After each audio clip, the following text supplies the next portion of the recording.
Has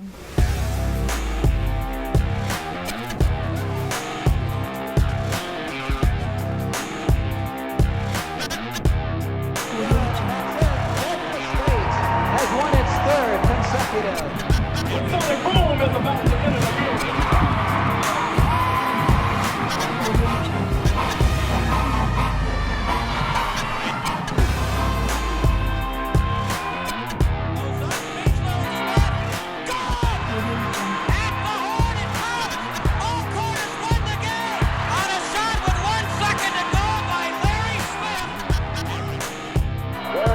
Face down, there's the kick. It turns! It turns! It is no good! One of the biggest records in the history of college football, period.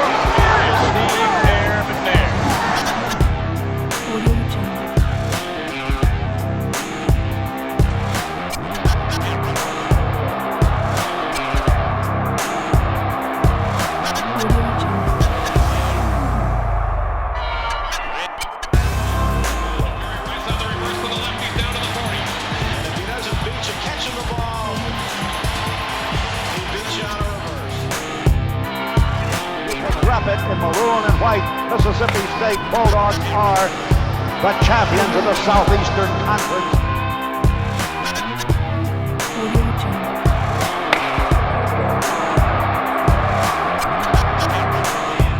Pitch to White, here comes Sam, 13 yards and a dive for a touchdown. 80 yards and 14 plays. Watch it again.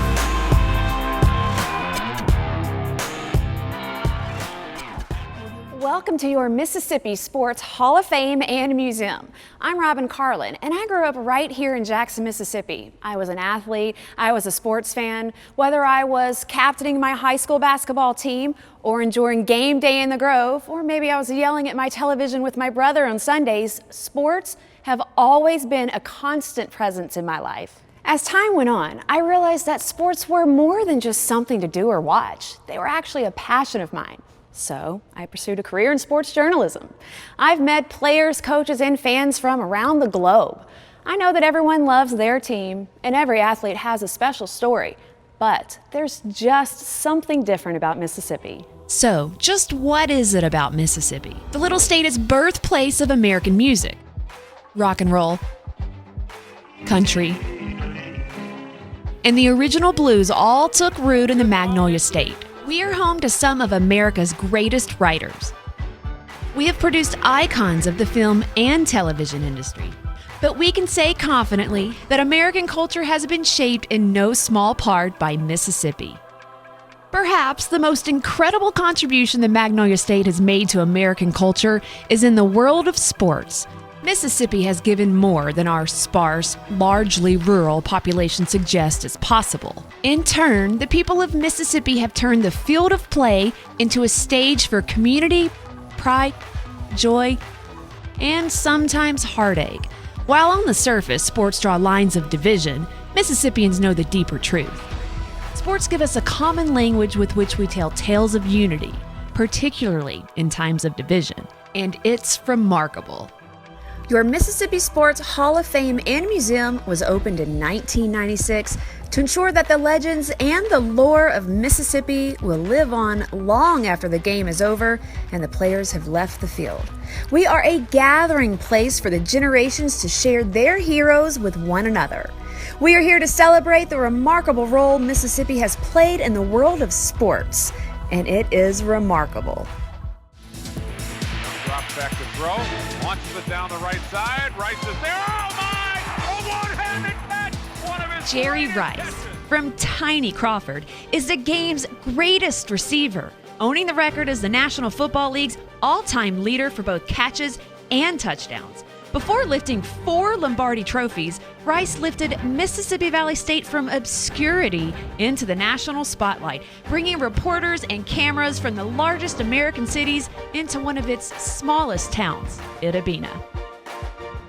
Formation, quick pitch to Walter, looking for the record, cuts back, he's got it, he's out of it at 25 to the 26-yard line. Walter Payton becomes the National Football League all-time leading rusher. Walter Payton of Columbia down in Marion County is pro football's second all-time leading runner.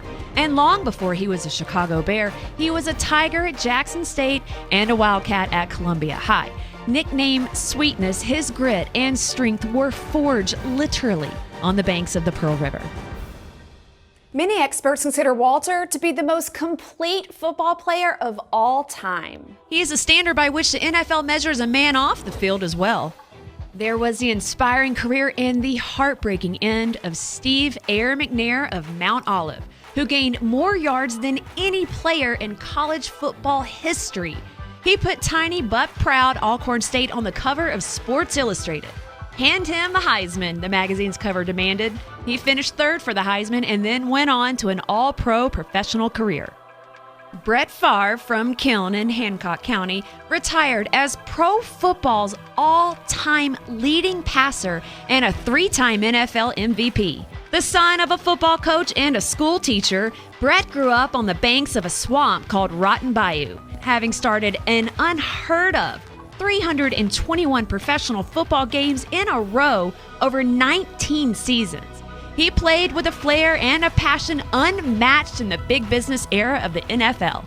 And then there's the patriarch of football's first family, Archie Manning, from the Delta town of Drew. Archie was the boy next door All-American at Ole Miss. As splendid a football player as he was with Ole Miss and in the NFL, Archie has become even more famous for his quarterbacking sons, Peyton and Eli Manning.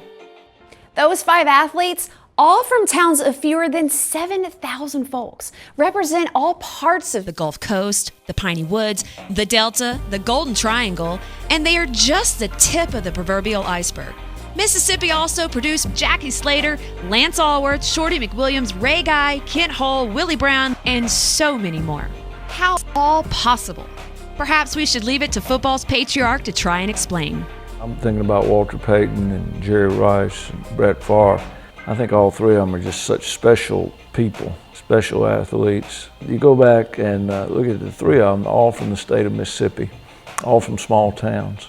I don't know, I think there's something to that. It wasn't organized practices that necessarily got them there. It was in the backyard, pickup game in the gym, to play ball, play basketball, creating your own kind of games in a field or something. That's kind of what went on in that era. I still tell kids to get out in the yard and play rather than, I mean, I know you go to practice, but I think you got to do more than that. So all 3 of those guys were mighty good, and it's. I know I take a lot of pride in being from Mississippi and being from the same state as those 3 guys.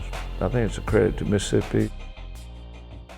While these triumphs in football are impressive, they're just the veneer of the state's greatness in athletics. The actual connection is so much richer and more complex. There was a time when college baseball was played before small crowds, even though there was no charge for admission. Mississippi led the transformation of baseball games into a passionate happening. Ron Polk at Mississippi State created a baseball program that spawned today's excellence across the SEC in baseball. Players named Clark, Palomero, and Brantley, along with a loyal fan base, helped cement college baseball as a staple in Mississippi and across the South. With Polk and the Dogs leading the charge, college baseball has become big business with packed stadiums, televised games, and luxury suites.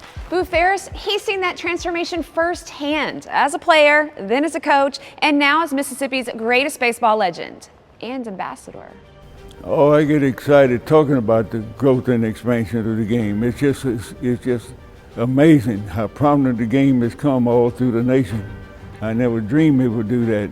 In my early years at Delta State in the early 1960s, I scheduled, and most schools were 22 games back in the early 60s. The future didn't look really too bright. I think Mississippi would rank higher. I think we draw more fans and all than so many places do around the country. And the SEC is a great conference, a strong conference, and it shows in World Series, the College World Series participation and all. The winners come from Southeastern Conference. I think we've got a lot to be proud of right here in our own state. If football is our religion and baseball a passion, then perhaps basketball is our profession. Mississippi ranks as a leader in producing NBA players. From rural hamlets like Okaluna to the urban setting of Jackson, from shifty guards to dominating big men, Mississippi can ball. In the 1950s and 1960s, all black Mississippi teams were excelling on a national scale. In 1964, prior to integration, the Jackson Lanier Bulldogs won 44 games, lost none, and averaged 100 points per game, winning a national championship for all black high schools. 30 Richard Williams' integrated Mississippi State team stunned Kentucky for the SEC championship and then went all the way to the Final Four at the Meadowlands. Mississippi women have been even more successful. Delta State legend Margaret Wade led her Lady Statesmen to 3 consecutive national championships. The fact is, the entire sport of basketball would not be the same without the contributions from Mississippi. Players like Howell, Wendell, Ladner, Purvis Short, Clarence Weatherspoon, Monte Ellis, and Al Jefferson have become NBA standouts. Coaches such as McCarthy, Wade, Williams, and Van Chancellor have made Hall of Fame contributions to the sport. In 2013, Scott County's Victoria Vivians became the most productive high school scorer in the nation's history. Perhaps Victoria can best explain why Mississippians often grow up shooting at homemade backyard baskets and wind up shooting for the stars. I don't think I just really realized what was going on, but now that I look back on it, it was great. Being able to accomplish so many things in high school and having like the whole gym field and cameras everywhere, it just felt great. To be honest, I was just doing it. I didn't know why I was doing it. I was just doing it because I thought I was supposed to do it. And I seen that like every time I did it, I got better and better, so I just kept doing it. I think my life without basketball would be totally different than what it is now, because now I have many people that I know, great opportunities, new places all the time, and without basketball, I don't think I would have been able to experience none of it. Being in Mississippi, I guess it's a great place to live because you'll just never be too uppity to do anything. You always get down and work hard. And as special as Victoria is, she's not nearly the first remarkable woman to make her mark on the game. She's merely the next in line, which means she doesn't have to look far for inspiration. The Gillum sisters, Lucy Harris, LaToya Thomas, Arminty Price, among so many others, they've shown the way. And then there's the fascinating story of Ruthie Bolton, the 16th of 20 children, born to a Baptist preacher and his wife in tiny McLean, just south of Hattiesburg. Ruthie, who learned to play on a dirt court with her brothers and sisters, went on to win gold medals in 2 Olympic Games. In 1997, she was one of the 7 original franchise players of the WNBA. Ruthie isn't alone as an Olympian for Mississippi by a long shot either. Mississippians have won Olympic medals by the dozens. Some of these stories we just couldn't make up.